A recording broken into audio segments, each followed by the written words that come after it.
Well, good morning.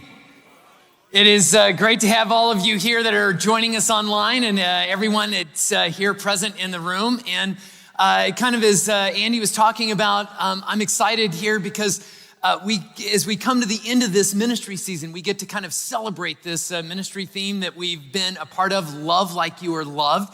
And I really want this morning to be something that gives us cause to celebrate and just see what God has been doing and to make it something that helps us to carry it forward. And I got a great reminder of it this morning. I got a call early this morning, and Jenny was like, if you think about it, if you've got a Love Like You're Loved t-shirt, you should wear that for like the service this morning. I'm like, great, I can do that. So I got my t-shirt and I stopped at the gas station and I was inside to get some coffee, and another guy walked in and saw my t-shirt and goes, that's good. It just like he read it.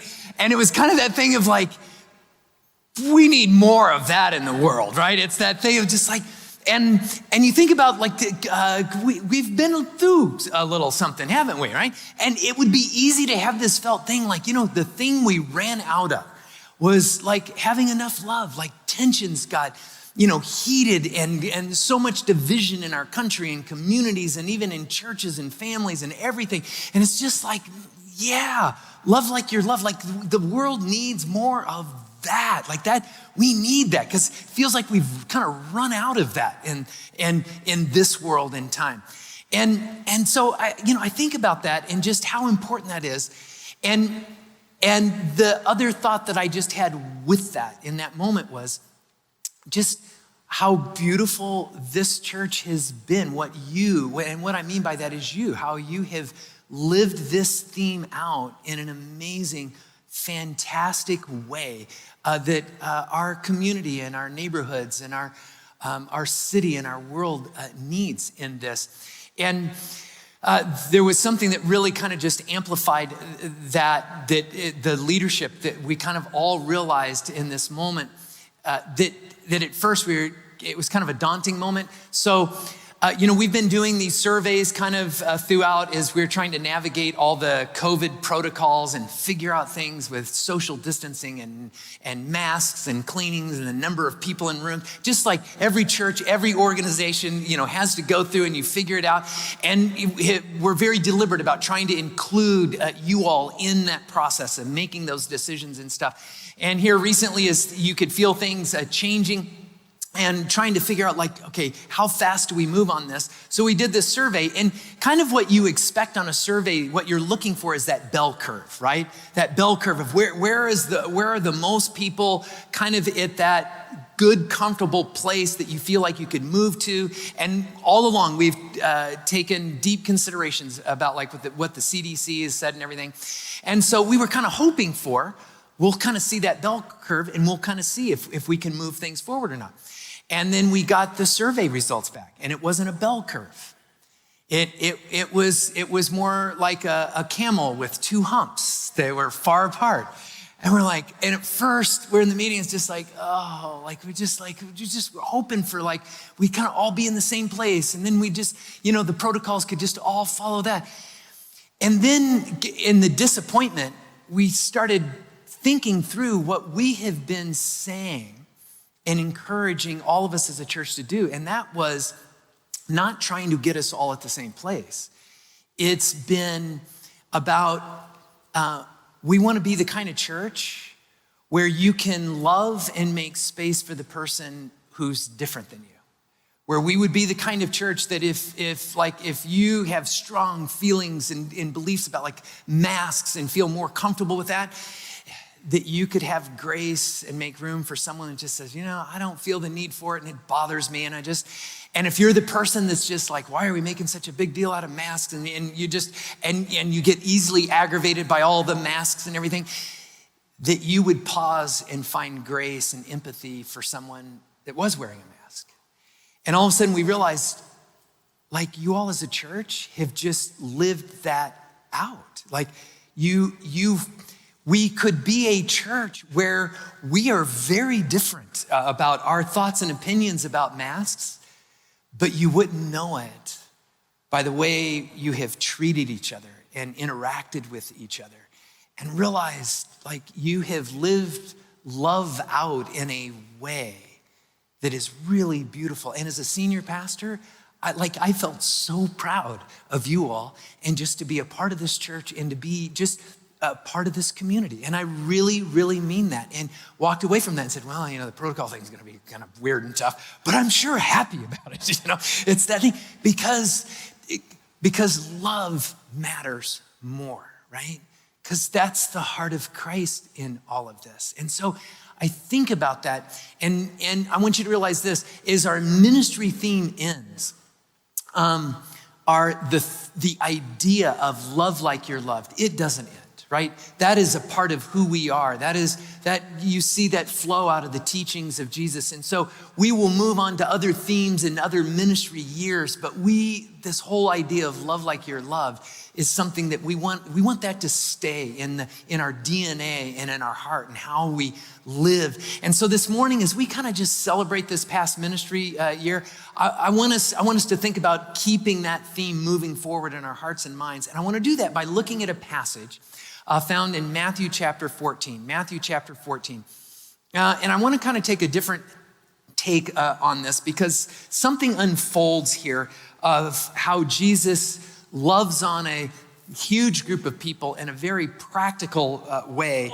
And that's what I want to unpack this morning. And so it's the story about the feeding of the 5,000, this miracle when Jesus feeds 5,000 people. But the background to this story is that his followers and all of these people that wanted to hear his teaching were really discouraged at this moment. John the Baptist has just been killed. And so they're coming off of this thing where John the Baptist was really got this whole movement going, and there was like they loved him and there were so many things. And for him to die, it's this like, is it okay? Is this gonna be okay? Is this all folding up? It's like all of this worry and all of this frustration and exhaustion and everything. And that is the background to what happens in this story. So look with me, Matthew chapter 14. And we pick up the story in verse 13. It says this: when Jesus heard what had happened, that is that John the Baptist had died, he withdrew by boat privately to a solitary place.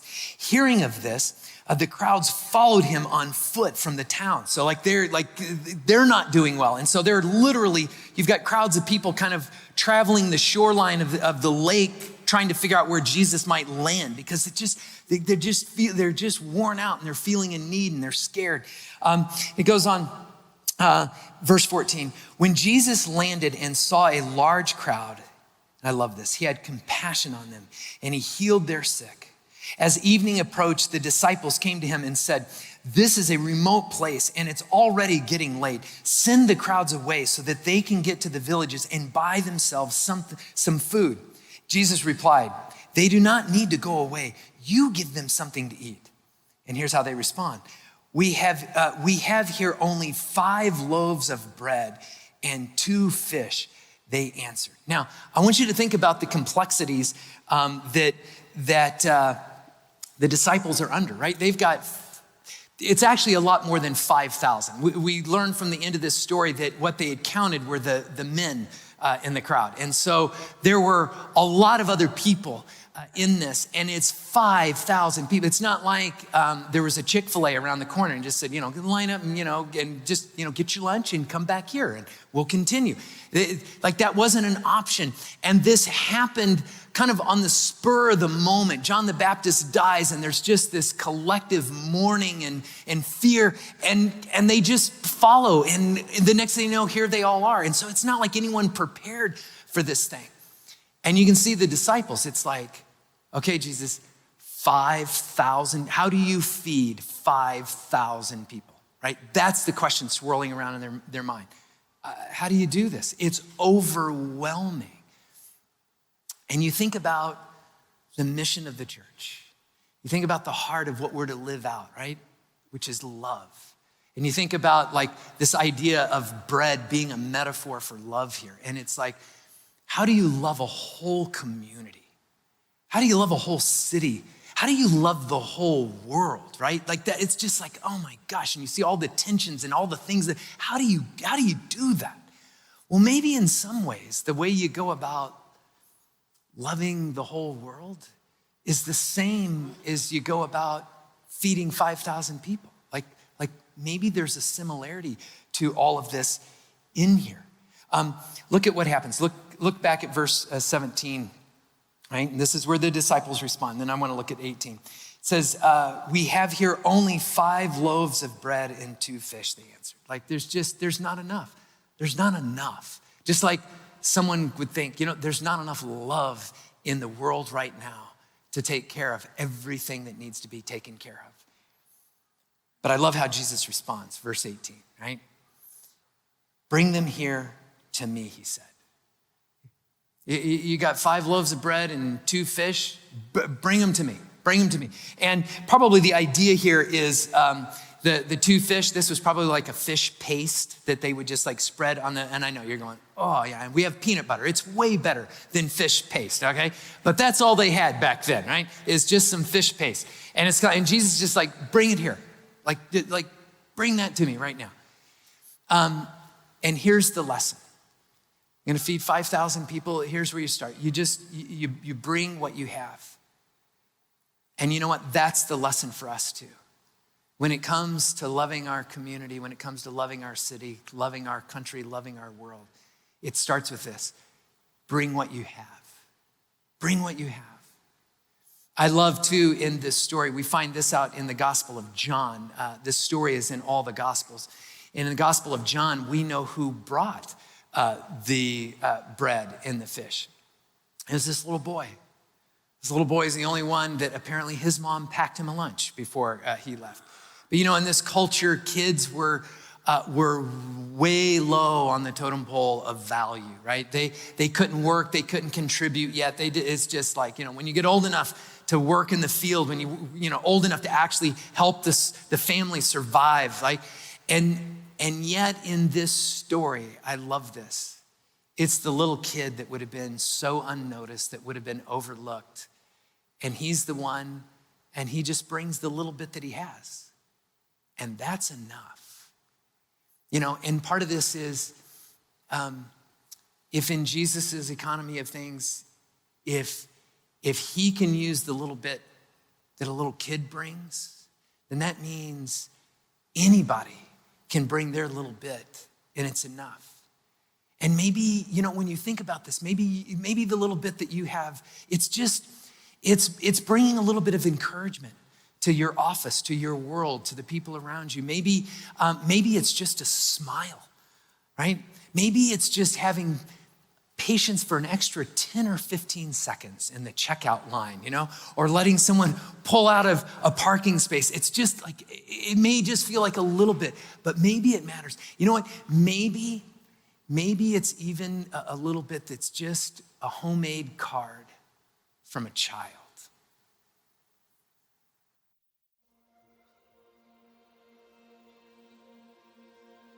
Living out Love Like You're Loved this year with kids has just been so meaningful for us because we really want kids to know from their earliest years that God created them with a purpose.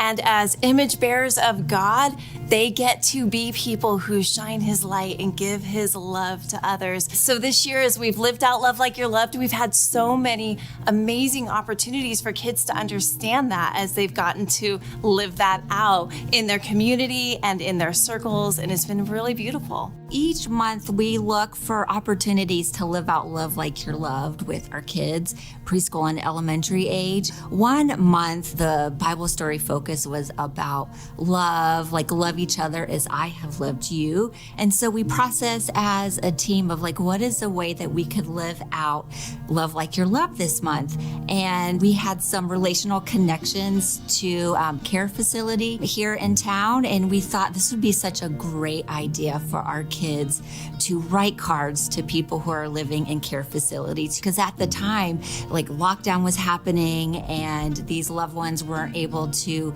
have in-person visits. And so they could only visit with their loved ones on phone and on Zoom. And so we were this would be a great way for our kids to show that expression of living out love like you're loved. The kids were able to write reassuring statements and loving words to the people in the care homes, and they were able to sign their name and their grade, and they knew that their heart was going to those people in the care homes and that they needed people to love them. Also, some of the other kids had grandparents in those care homes. They could understand how they felt alone, and they really wanted to love on them and to let them know that they're not alone and that there are people that love them. Our church loves them. You know, we also know that we have another community who's joining us online, and we really wanted those kids to be a part of this as well. So we had this s'mores night. We invited families to come join us for s'mores, and they reserved like a fire pit, and they got like marshmallows, and they made s'mores. But what was really cool about that is we invited them to, as families and their kids, to make cards for people living in these care facilities as well. It was really cool. So I work in a care home in Tucson, and I was able to hand deliver all of the cards that the children wrote to the residents. All of the residents wanted me to tell the kids how appreciative they were and how thoughtful it was that the kids were thinking of them, and went through the lengths to write the cards for them. Just about every resident still has the card in their room. It was amazing that I could represent my church in that and see that was my church and the kids that I teach on Sundays that wrote those cards and made such an impact in the residents' lives. Isn't that beautiful? That's our kids, right? They're just like bringing their little bit. My favorite part of that video is, don't miss, that one little girl, and she's got s'more, chocolate and marshmallow, and it is like, I bet there's some wonderful, person in like in an assisted living facility that, when they opened up their card, it was kind of sticky from all the marshmallow or something. They opened that up, and it just made it all that more special in that moment, because, right, they were kids somewhere at a church that just brought their little bit. And it got amplified, from our children's workers and people and adults that sent those cards out. Like there's this beautiful thing that happens. But the thing to always remember too is that even in those beautiful moments, the thing that we feel so often is we feel that struggle. We feel the things where there are seasons of life where it feels like to love like you're loved in a way that is meaningful can feel like a bridge too far, that it's just like there's just so many obstacles that get in the way. Sometimes it's, think of just the divisions that occurred in our country this last year, and the animosity or the hurt feelings. And maybe you've experienced that. Maybe it's just moments where you're just like, man, the hurt is so deep. I don't see how like a little bit of love is gonna make it past that, or the differences or how we see the world, compared to someone else, or how all the things have gotten lined up in this thing. And it just like, there are so many obstacles. And I bet many of you felt and saw those obstacles. But that's the beauty of love. Like there's something that pushes us forward. There's something about Christ that wants to draw us forward. And that distinction you see come out in this story that right, it starts off and Jesus sees and he's got this compassion for these people. But the disciples saw that, right? They saw those people and they understood that. But I want you to see there's kind of a contrast in how the disciples and Jesus saw this whole situation. Look at the second half of verse 15. Right? Here's the immediate reaction that the disciples have. It's send the crowds away so that they can go to the villages and buy themselves some food. It's just like we can't bridge the gap. We can't do this. Jesus, you got to send them away. But then I love Jesus's reply in this, right? Like he sees past the obstacles and he just says, they don't need to go anywhere. You give them something to eat. Right? Like you got this. You give them something to eat in this. And it's this simple thing where Jesus it's like he sees past the obstacle. And here's the lesson for us. Don't let the obstacle blind you from the opportunity that is there. And when it comes to not letting those obstacles blind you, maybe the place to start is with the people. Right? Start with who is the person in your life that needs a little bit of love, Who's the person in your life that needs a lot of love? Who's the person that you like are just passing by, and maybe it's a moment, maybe you know them well, but just start there. Who is it? And you know what I love about this place? You are a community of people that took the time to notice. You noticed people.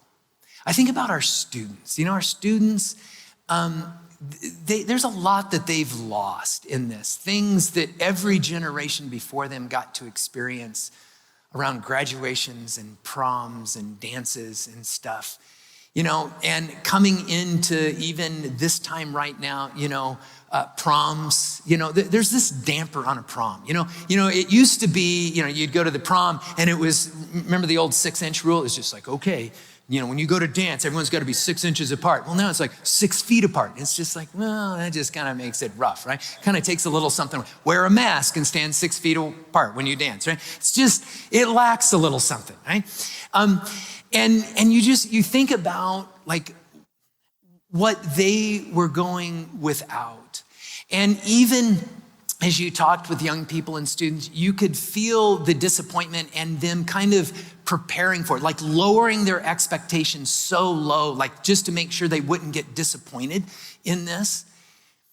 And the beautiful thing that happened here in this community is there were some adults that just said, we'll bring our little bit in this and we'll look past all the obstacles and we'll figure this out. Even in a time where like you can't get venues and there's all these restrictions, like we can get a backyard. And what if we create a prom for our students? What if we created something so that they wouldn't miss out and we can just like love on them in a particular way? And so we had some of our small group leaders and adults that came together and just said like let's do something with this. And they did. And you know, the net effect of their effort was the students within our community, they felt loved.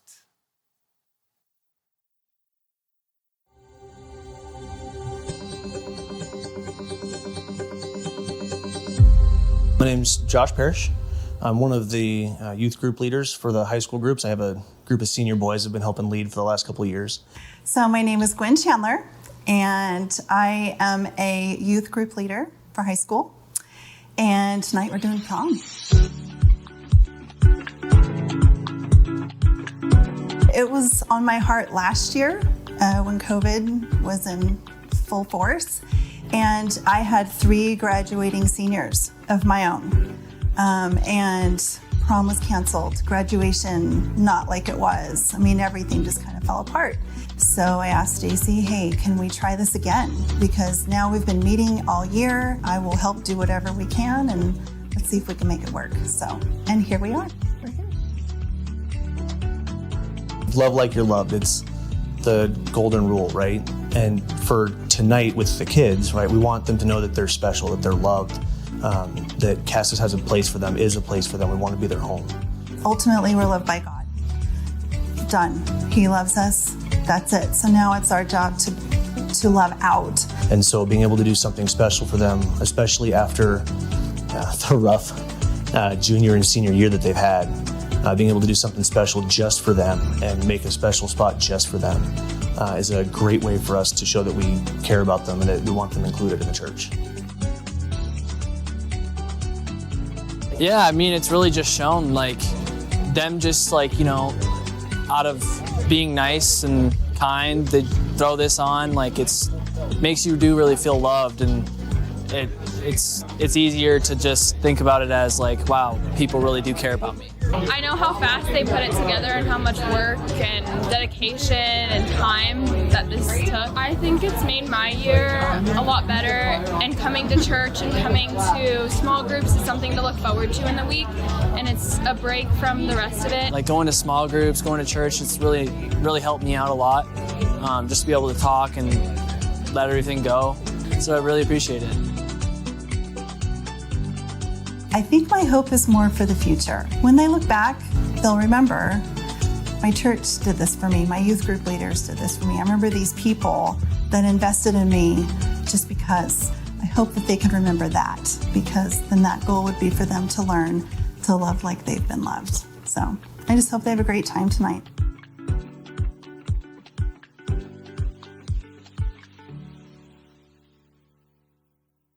I love their smiles. It's just beautiful to see our students just smiling and having that time together. Well, for this next segment, I invited Becky to come out. Becky is one of our pastors on staff.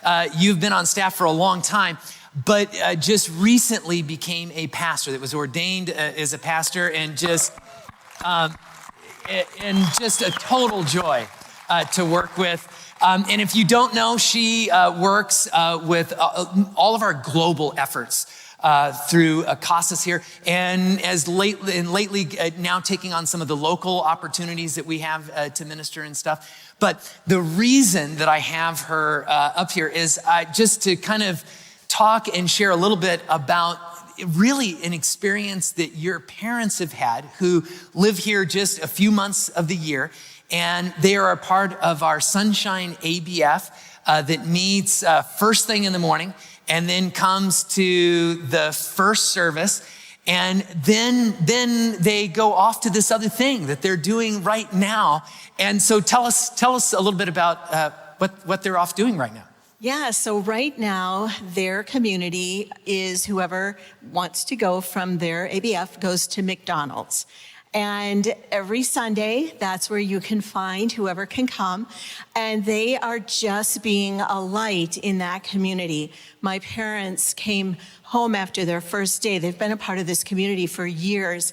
And they just came home glowing and just expressing how beautiful this community has become in that place, that they are, it's just one big event. It's just people loving people in this and McDonald's. They do this like every Sunday. Every Sunday. And it's very organic. They just show up at McDonald's. Yep.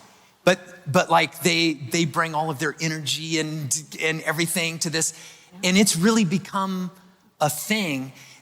But there's something that happened that you shared with me that I would love for you to share with them, that where they impacted the life of someone who wasn't a part of their community, that was just, they're like a vacuum. They just like pull people from McDonald's into their thing, that just show up to have a Big Mac, and next thing they know, they're caught in Sunshine's loving circle, or whatever you want to call it. But share the story. I need to drop it's so true. And it's people from all different faiths, churches, walks of life. And this one particular couple that had come up to be a part of it, he passed away suddenly this year. And the wife was sharing with my mom what this group has meant to her, and that they're like a lifeline to her right now. She misses her husband so much. And she said this group has just been so caring and loving and open with her. And it's just beautiful how God prepared a place for her in this. I think about that woman, and who would have thought that a group of people that she would have met at a McDonald's would have been the people that would have loved on her and cared for her at one of the most important times in her life that she needed that. And it happened because one of our ABFs, just being who they are, they're such a loving group of people, just like enfolded her at a McDonald's of all places in this. Share also though about what happened like with your dad, where he was ready to jump in and. So they not only just are who they are and loving and all of that, they love the staff and the management there as well. And they have a deep care for them as they're trying to serve really a rush of people. And one particular day, they were there, and there wasn't many staff. You could tell the manager was very short-staffed, and he was running everywhere, and yet just being just so kind. And anyways, this group just really saw it. My dad saw it. He's like, I wanted to jump behind the counter and help. He goes, he doesn't even do an iPad, and he's ready to get in. And they were trying to help wherever they could, maybe just with deliveries of orders. And it was just beautiful how he described it, and was just wanted to help in any way they could. And they're just like being the light of the world on behalf of Jesus, just being where they are. And there's something so beautiful about that. The other thing that I want you to share that actually plays into what happens next in this story is share a little bit about just what it's meant to your parents who like travel all the way from Minnesota to here to be at a McDonald's on Sunday, but share a little bit about just what it's meant to them. Yeah, my mom and dad are here a few months out of the year. Cassis is their home. They love it here. They have been a part of the Sunshine family now for years. And they just said it was so, they feel so blessed being a part of this community, being a part of that community, being able to enter into a small moment in time with their friends here to love others like they're loved. And they just were overflowing with just beaming love and appreciation for this church and for their group of friends and what they're doing and how blessed they felt being a part of that. Yeah, there's something so beautiful about the fact that they're a part of the Sunshine ABF, just loving on others. It's filled their cup. Like as you've talked about your parents and just how much they look forward to when they come back to Tucson to go and be a part of that. And you think about though, even that whole ABF and how as they're just being who they are and giving that love away, how it's like it's done something for them as an ABF that has filled them with love. And I think about us as a church and what I see in all of you as we become that church more and more that is learning how to live that Jesus way of giving love away, how we've experienced. How many times have you experienced doing something, even if it was sacrificial, where you loved someone in a way that made a difference in their life, but when you walked away from that encounter, it's like you felt more full and more loved than you did when you entered it, right? There's that unique dynamic in that. And that's just, when I heard earlier you talking about your parents, I just thought that's that thing happening. Well, thank you very much for sharing. For letting me share. Appreciate it very much. I wanted you to hear that because it's not just the Sunshine ABF. It's lots of our ABFs. It's our small groups. It's our ministries. It's you. It's wherever you're going. There's this interesting dynamic, and you actually see it played out in this story. That is Jesus is working this miracle with multiplying this bread. It's interesting what happens here. In fact, look back at the passage. Look at verse 18. Right? So this is Jesus talking about the bread and the fish. He says, bring them here to me, he said, right? So they bring him the bread and the fish. Verse 19, and he directed the people to sit down on the grass, taking the 5 loaves and the 2 fish and looking up to heaven, he gave thanks and broke the loaves. Then he gave them to the disciples and the disciples gave them to the people. And now this is where the miracle takes place. All right, as these disciples begin giving this little bit of bread and fish out, it turns into this really interesting miracle here. And what I want you to notice here, and we get this more clearly in the Gospel of John in how the grammar works on this. It's not like the second Jesus breaks the bread, all of a sudden everyone's like, oh, like this, it's not like a 10-foot pile of bread or a giant loaf like appears right in that moment. In the grammar, it's this idea of like, as Jesus continues breaking the bread, and the people come, it's like there's this slow realization of the miracle. It's like people, they didn't know a miracle happened until like after the fact, and there's kind of this reflective thing, and they're like, oh my gosh. And that makes total sense because when you look at this story, you realize what's going on here, right? Jesus is, with his followers, like, okay, huddle up, guys. Gets, you 12 right here, right? And gives them all a basket. And then he begins breaking the bread and puts bread in all of their baskets. And then they go and they start giving the bread out. Now, 5,000 plus people, right? How much bread would you have to stack up in one basket to be able to give enough out in one pass to everyone out there? That's not how this went down. Like, what's happening here is every disciple, like they're taking a basket of bread. Think about this. And they start handing it out to people until they run out. And there's still probably thousands left. So they go back to Jesus, right?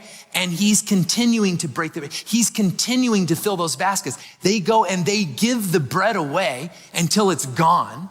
And they come back to Jesus. And like he's like a bread making machine back there, right? That's where the miracle is happening. And there's this beautiful idea that is if they're giving the bread away, all they have to do is go back to Jesus because Jesus has enough bread for them, see? Here's the point when it comes to love, right? There's no shortage of love with Jesus. You can be giving, right? You can be loving on people in your neighborhood, in your family, at McDonald's, right? Wherever it is. And even in moments where it just feels like, I've just got a little bit here. That's okay. And you give that away and you love people and you give that away. There's like this endless source. When do we ever turn to Jesus and he has run out of love for you or for me?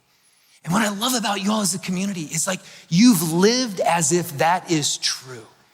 And it is like we have been experiencing Christ's love over and over in this thing. And there's like this multiplying factor. We experience the multiplying factor of Christ when we give it away to return to him to get more, to give it away, it becomes this beautiful thing. It starts with this little boy and he gives his little bit, right? And Jesus breaks that and it goes to the disciples and they give it away and they come back and it just becomes this thing that goes on and on. And friends, that's the way love in Christ works, because with Christ, there is no shortage of love. And we experience that here. One beautiful example of this. So a couple of months ago, we got a phone call from someone who lives out of state. And they have a relative who is dear to them, who lives here in Tucson, who is in an assisted living facility. And because of COVID, everything got shut down. Even if they would have flown here, they couldn't visit their relative. They were having a hard time even talking with them on the phone just because some of the difficulties that their relative had.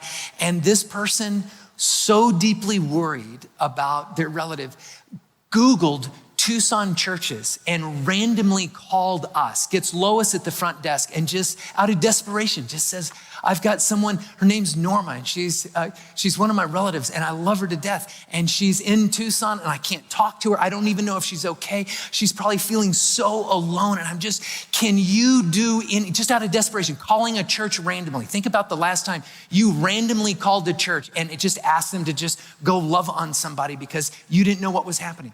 Right? So Lois takes down the information and she starts asking some of the staff. And one of our staff people said, I think someone else on staff, their daughter actually works at that care facility. And sure enough, they do.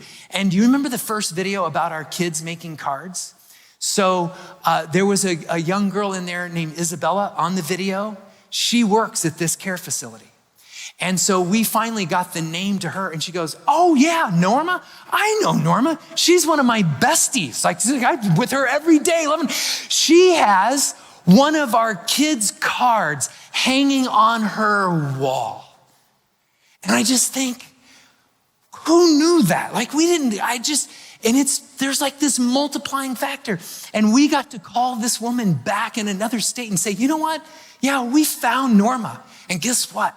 We've been loving on her for months. Our kids made cards for her. She has cards from our kids hanging her. One of our high school students is in with her almost every single day and is loving on her. She is doing just fine. And that was you, friends. And that is beautiful. And that has been happening in hundreds and thousands of ways.